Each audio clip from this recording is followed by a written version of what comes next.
Donc ici, j'ai un petit tableau qui va nous permettre un peu de comprendre cette falsification, cette mystification des sciences. Donc les grandes dates selon l'Occident de l'histoire des sciences. Alors nous avons ici une chronologie qui part de la préhistoire, la pyramide, la fabrication de la pyramide. Les pyramides aussi, qu'on dit qu'ils sont d'origine égyptienne aussi, mais ça fera peut-être encore l'objet d'un autre débat, qui n'ont jamais été construits par les Égyptiens. Malgré, oui, tout à fait, malgré bon, malgré les études, malgré l'égyptologie, mais bon, ça c'est un autre... mais qui les aurait construits? Ça c'est encore peut-être c'est un autre sujet, reste un peu concentré dans les sciences. Donc l'astronomie, les historiens remontent la naissance de l'astronomie à moins 2000 avant Jésus-Christ, et de moins 2000 à pratiquement moins 100, on retrouve la Grèce antique. Donc la Grèce, c'est la grande pourvoyeuse de sciences, de la culture, de la morale, de la démocratie, de la liberté, etc. etc. Et dans cette période grecque, ou gréco-romaine, beaucoup plus grecque, parce que les Romains étaient beaucoup plus attirés vers le martial, tout ce qui est structure militaire, etc. Donc ils brillaient moins d'un point de vue culturel. Donc on a focalisé, on a bien choisi cette période de la Grèce. Donc il y a des noms que tu dois connaître beaucoup, les Thalès, Pythagore, Euclide, Diophante, Socrate, Platon, etc., etc., qui sont nés dans cette période, entre moins 500 et plus 100. Et comme par enchantement, il y a un problème qui se passe à partir du 8e siècle jusqu'au 16e, il y a un vide intellectuel, un vide culturel. Donc on passe de la Grèce antique à la Renaissance, selon une continuité socio-culturelle entre l'Antiquité gréco-romaine et l'Occident chrétien. Donc dans cette Renaissance, on trouve Galilée, Léonard de Vinci, Tycho Brahe, Copernic, Kepler, qui sont considérés comme les continuateurs scientifiques des Grecs. C'est pour ça qu'on dit Renaissance. Parce que voilà, la Renaissance, tout à fait. Donc c'est l'apparition miraculeuse des sciences, des lois, de l'univers, des découvertes scientifiques, de la vie civile, etc. etc. quoi. Et bizarrement, on n'entend pas parler ni de l'Égypte, ni de la Perse, ni de la Phénicie, ni de la Mésopotamie, et ni de la Syrie, comme si ces sociétés beaucoup plus antérieures que la Grèce, beaucoup plus urbanisées, beaucoup plus civilisées, n'ont jamais existé, d'un point de vue culturel. À croire qu'ils pratiquaient la cueillette, la chasse et la pêche. Parce qu'on focalise toute l'Europe, qu'on appelle l'européocentrisme, est basée sur la Grèce antique. Les sciences comme les mathématiques, la médecine, la botanique n'ont jamais existé auparavant, pour la simple raison. Pourquoi? Parce que ces sociétés antiques étaient pataugées dans un bourbier qu'on appelle la mythologie. Ils étaient foncièrement mythologistes. Les légendes, les superstitions, la magie étaient le pain quotidien de ces sociétés. Et on sait très bien que la mythologie, les sciences, les légendes et les superstitions sont antinomiques vis-à-vis de la science. C'est pas possible qu'on peut être mythologiste et en même temps scientifique, ça va pas, c'est contradictoire. Et donc, parlons de la Grèce parce que c'est notre sujet de notre débat. Étant donné que la Grèce est foncièrement mythologique, toutes les divinités de la Grèce antique, tout le panthéon grec était l'artisan de l'univers. Chaque dieu était responsable d'un élément ou d'un principe naturel. Zeus, par exemple, j'ai fait un petit tableau vite fait. Zeus, par exemple, était dieu suprême et le maître des dieux et des hommes.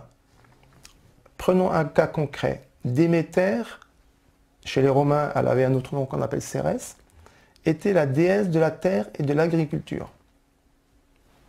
Rentrons un peu dans la logique d'un grec. Imaginons qu'un grec a fait une mauvaise culture. Que va-t-il faire? Étant donné qu'il est mythologiste, il va faire des offrandes dans un panthéon à Déméter. Par des offrandes, des incantations pour que la terre soit beaucoup plus productive. Donc il n'aura jamais l'idée d'étudier la plante, l'irrigation pour essayer d'améliorer sa culture. Poséidon, c'était le maître de la mer, donc de la pêche, donc tout ce qui est en rapport avec la vie marine. Pourquoi étudier les plantes, le plancton, les poissons, puisqu'on a déjà un dieu qui s'occupe de... Il y a des gars qui nous ont laissé des travaux quand même sur sur l'étude justement, bon, j'ai envie de dire des mathématiques par exemple. Donc ce phénomène, en fait, ce problème, en fait c'est un problème parce qu'en réalité ils n'ont strictement rien laissé quoi. Justement, sur quel support ont-ils laissé un quelconque ouvrage? Parce que le problème avec la Grèce, il ne suffit pas de nous dire bon, Pythagore, Thalès a écrit, a fait, a inventé la géométrie, le théorème. Voilà, d'Archimède, de Pythagore ou de Thalès, quoi. Ce que j'ai fait, bon, c'est ce qu'on a appris à l'école, à l'université, etc. Ce qui m'a je trouvais un peu bizarre, que justement, ils ont trop fait, ces Grecs. Ils ont trop créé, quoi. Et qu'ont-ils laissé entre-temps, quoi? Moins 500 avant Jésus-Christ, normalement ils auraient dû laisser des traces, quelque chose qui est palpable, qui a fait preuve que ce qu'ils ont créé a persisté, a resté quoi. Et bon, on s'avère, donc l'idéal c'est d'aller décortiquer la Grèce antique. Qu'est-ce que c'est un grec? J'ai trouvé par exemple Albert Ruffin dans La superstition à travers les âges, disait à Cranon, c'est une contrée en Grèce, partant de sécheresse, on promenait une amphore sur un chariot pour inciter la pluie à tomber. Les célèbres philosophes conseillaient par exemple, si en rêvant on avait vu des étoiles, il fallait tourner en rond. Si c'était la lune, de courir en long. Si c'était le soleil, de courir tout en long qu'en rond. Albert Bonnard disait dans la civilisation grecque, et ça c'est très important au niveau de la physique et de la mécanique, l'esclavage ne se contentait pas de rendre inutile l'invention des moyens mécaniques de production. L'esclavage avait tendance à freiner les recherches scientifiques qui auraient permis la création des machines. Les inventions mécaniques ne se développèrent donc jamais en Grèce parce qu'on disposait d'esclaves. La science grecque n'est jamais née. J'aimerais bien juste entrer dans ce phénomène de science. On parle beaucoup de médecine, bon, dans mon domaine, on parlait de la médecine. Quand on parle de médecine, on parle d'Hippocrate, de Galien. Donc j'aimerais bien parler juste le cas de la médecine en Grèce. D'ailleurs, serment d'Hippocrate qui est toujours juré. Serment d'Hippocrate qui n'est en réalité pas le serment d'Hippocrate, c'est le serment d'Avicenne, de Ibn Sina, quoi. Et bon, on pourra encore en parler.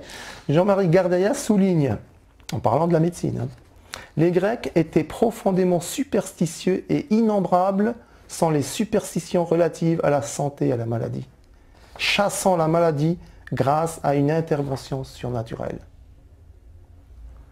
Donc en fait, c'était quoi? C'est de la magie en fait qui faisait un peu ces piles. Exactement. Ce qu'on appellerait de la magie aujourd'hui. Tout à fait. Le chamanisme, le sorcier en Afrique, le chamanisme en Asie, en Amérique du Sud, les prêtres qui font des incantations au nom de Jésus, etc., qui est un héritage grec, tout ça n'a rien en relation avec la médecine d'un point de vue scientifique, qui est l'observation, l'analyse et la reproduction à l'infini d'un fait scientifique. L'Olympe regorge de divinités guérisseuses. Igéa, c'est-à-dire Igi, est la déesse de la santé. Péon, le médecin des dieux. Diane Artémis, déesse des vierges, invoquée pour guérir les enfants. La déesse Eilitis Héra, confondue chez les Romains avec Junon et Géry, déesse de l'accouchement des femmes et des enfants. Ajoutons encore la déesse Aphrodite pour la sexualité et enfin Asclépios ou Esculape qui incarne la médecine. Donc ça, en plus, ce sont des auteurs français, c'est ça, qui ont fait des recherches approfondies sur la médecine grecque pour en connaître les racines exactement. Je peux montrer que bon, ce que j'affirme n'est pas quelque chose que je suis le seul à dire. Oui, voilà. Oui, un étudiant en médecine qui préparait sa thèse, Jean-Bernard Boulet, en 1804, dans sa thèse de docteur en médecine à la faculté de Paris, nia catégoriquement l'existence du personnage Hippocrate. Ah, pour lui, Hippocrate, c'est une légende. C'est une légende, il n'a jamais existé. Après, on rentre dans la médecine grecque. Qu'est-ce que la médecine grecque? La thérapie, la thérapeutique grecque. Comment les Grecs soignaient leur conception de la médecine? Thérapie, un mot grec aussi en plus. En plus, voilà, c'est ça. Alors, certains remèdes grecs. Alors, menstrue en retard, par exemple, appliquer une araignée contre le sexe de la patiente. Bon, j'avoue, rester un peu. Placer une grenouille dans la poche du fiévreux. Ça, c'est. D'accord. Alors, la déficience mentale. Ah, ça c'est le top. C'est pas mal. Alors, placer la tête d'un individu intelligent contre la tête du malade. Ah. Là, j'avoue que ça, c'est la. Et donc, ça c'est la médecine grecque. Alors là, j'en vois une. Carie dentaire. Appliquer une dent de mort contre la dent cariée. Alors l'insomnie, voilà. Attacher une truie dans le lit du malade. Ça, c'est la médecine grecque. Ça, c'est la médecine grecque. Ça, c'est ce qu'on nous a toujours caché. La réalité, c'est ça. Parce que ce sont des pratiques qui étaient très d'usage courant dans l'Antiquité.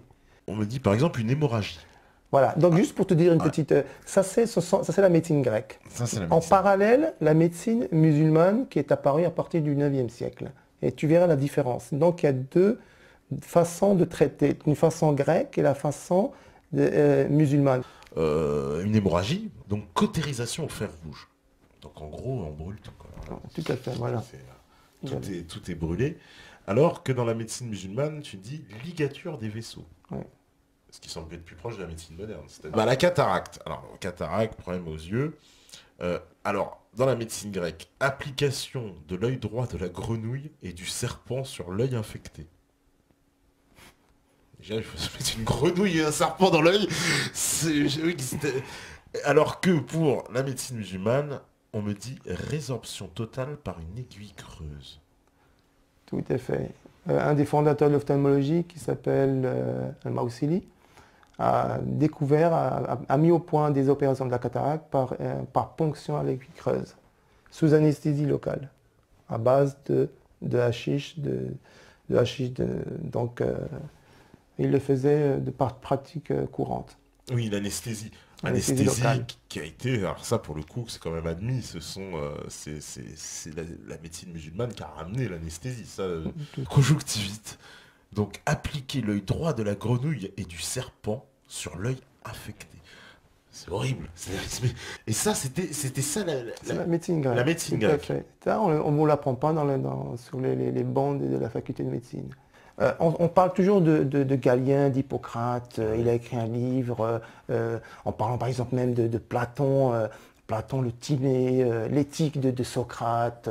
Le problème, qu'est-ce qu'un livre? Tu as déjà vu l'école d'Athènes? Oui, l'école d'Athènes, où on remarque Aristote tenant l'éthique, Platon à côté de lui tenant le Timée.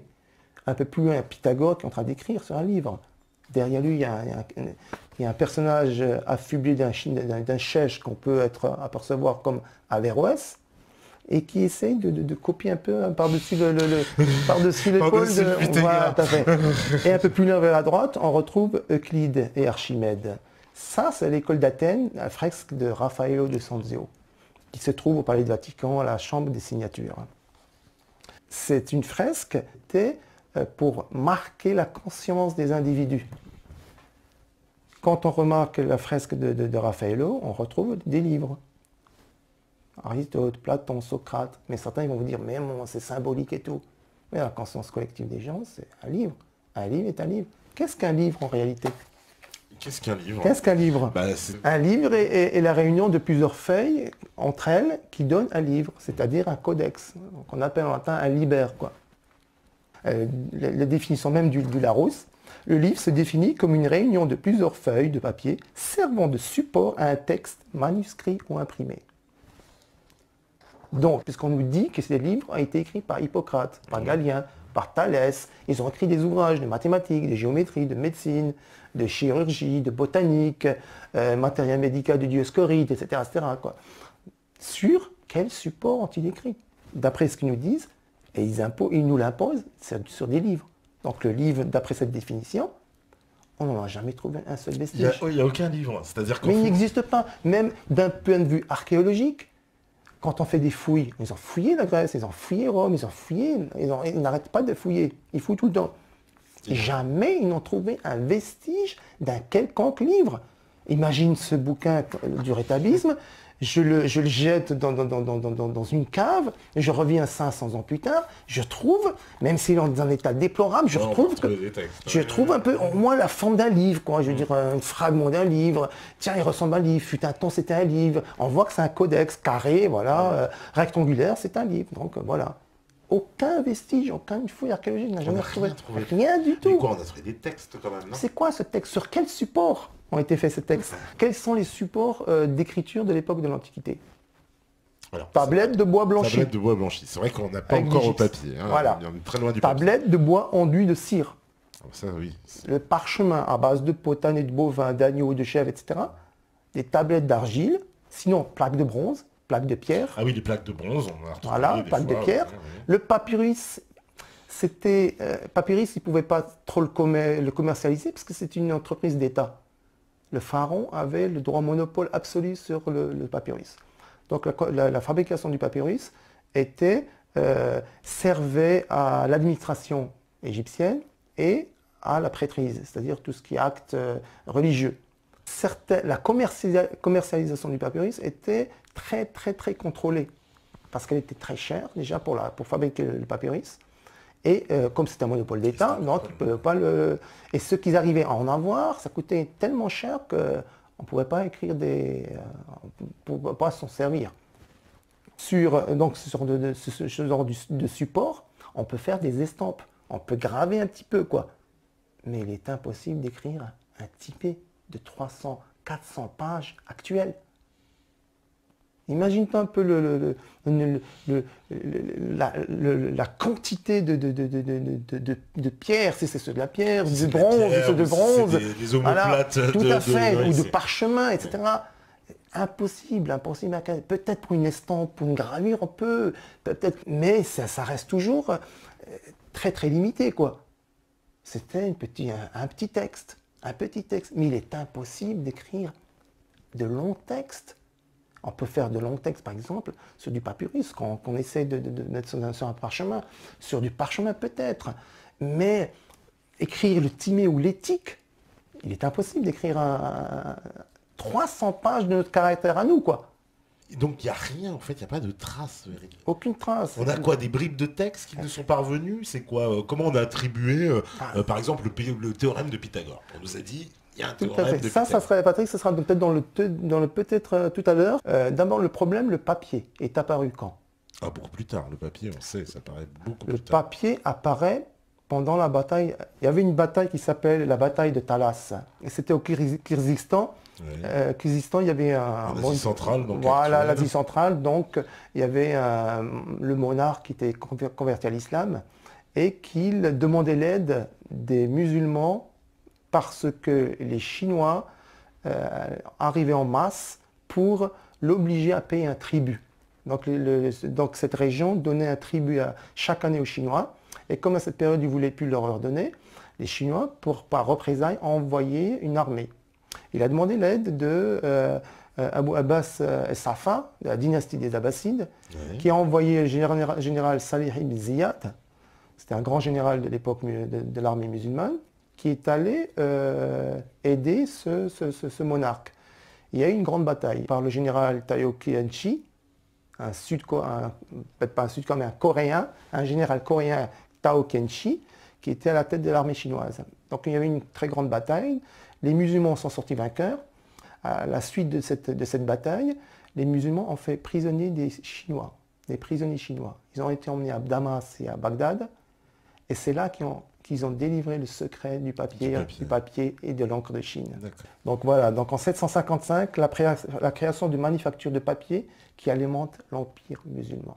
Donc en 755, le papier apparaissait dans les territoires musulmans. Il y a eu un livre, la naissance du livre, le premier livre de l'humanité réellement, qu'on peut tracer archéologiquement, historiquement, fut le Coran. Donc la naissance du livre, le premier livre, en arabe on appelle ça Kitab. Kitab, c'est le livre. Mais les Chinois, ils ont fabriqué des livres? Non, ce n'était pas des livres, c'était des parchemins. Des parchemins qu'on dépliait voilà, comme ça, tout à fait. C'est des rouleaux, en fait. Des rouleaux. Ils ne connaissaient absolument pas le livre. Ils ne savaient pas ce que c'était, le livre. Le premier livre de l'histoire, au sens étymologique du terme, fut le Coran. Donc il se propage par ce moyen le plus rapidement. Aux quatre coins du monde, il est arrivé. Parce que déjà au IXe siècle, les musulmans utilisaient l'impression xylographique. Au lieu que ce soit une imprimerie de type mobile comme celui de Gutenberg, c'était une imprimerie de type fixe. On gravait le texte sur du bois, qu'on passait ensuite les feuilles de papier qui étaient fabriquées, et ensuite on fabriquait le Coran.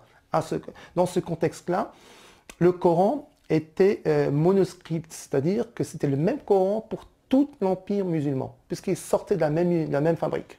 Non seulement les Chinois ils ont légué le secret du papier, mais ce papier n'était pas tout à fait intéressant d'un point de vue livresque. Donc les musulmans l'ont perfectionné. Dès le milieu du 8e siècle, en 755, à Bagdad et à Damas, qui est supérieur et beaucoup plus résistant que celui du papier que les Chinois ont légué, le secret. L'encre, c'est pareil. Les musulmans, quand ils avaient le papier et l'encre, ils l'ont perfectionné parce qu'ils avaient un usage beaucoup plus intense. Donc les premières encres, tant en Chine, en Orient en général, qu'au Proche et Moyen-Orient, puis en Europe, sont toutes à base de noir de fumée. Donc une grande innovation est l'encre au fer, créée par les musulmans à partir du 9e siècle, avec ces trois ingrédients de base: noix de Galles, sulfate de fer ou de cuivre, gomme laquée. Ce sera la seule à permettre l'usage des plumes d'oiseaux pour l'écriture.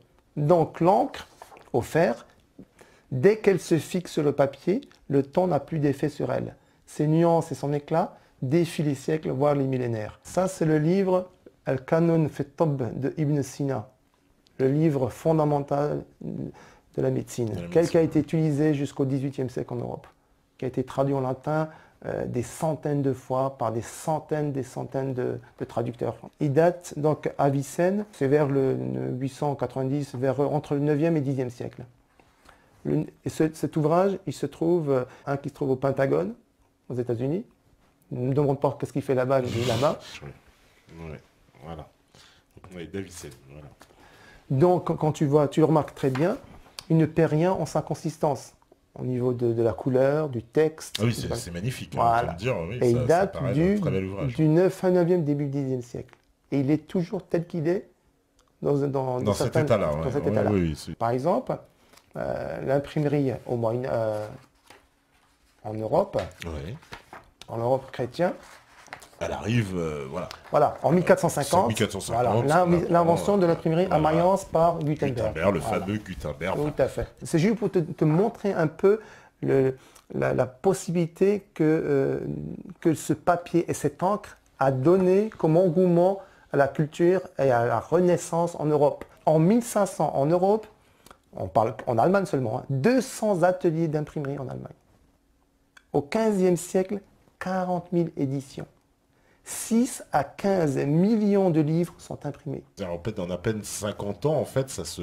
Complètement. 16e siècle, 10 000 éditions pour la seule Angleterre. En Europe, 150 millions de livres pour une population européenne qui faisait moins de 80 millions. D'un passé culturel axé sur l'oralité, 99,9% de la population européenne ne savait pas lire ni ne savait ni écrire. En fait, c'était conservé, il faut bien le dire, par les moines qui étaient... L'église, dans les scriptoriums, dans les monastères. Les riches aussi, alors? Oui, tout à fait, bien sûr. Parce que, bon, au départ, Gutenberg, lui, ce qu'il voulait, c'était un but lucratif. Il s'en contrefichait de la culture en Europe. Ce qu'il voulait, c'était se faire de l'argent. D'ailleurs, ils étaient trois. Il y avait lui, qui était orfèvre.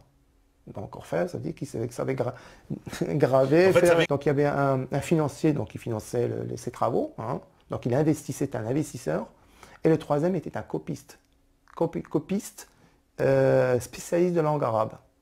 Alors, les fameux moines copistes. Exactement ça. Donc juste pour le parallèle, l'imprimerie dans le monde musulman. En 1515, Sélim Ier, par un décret ottoman, interdit sous peine de mort toute imprimerie, toute lecture d'un ouvrage imprimé, toute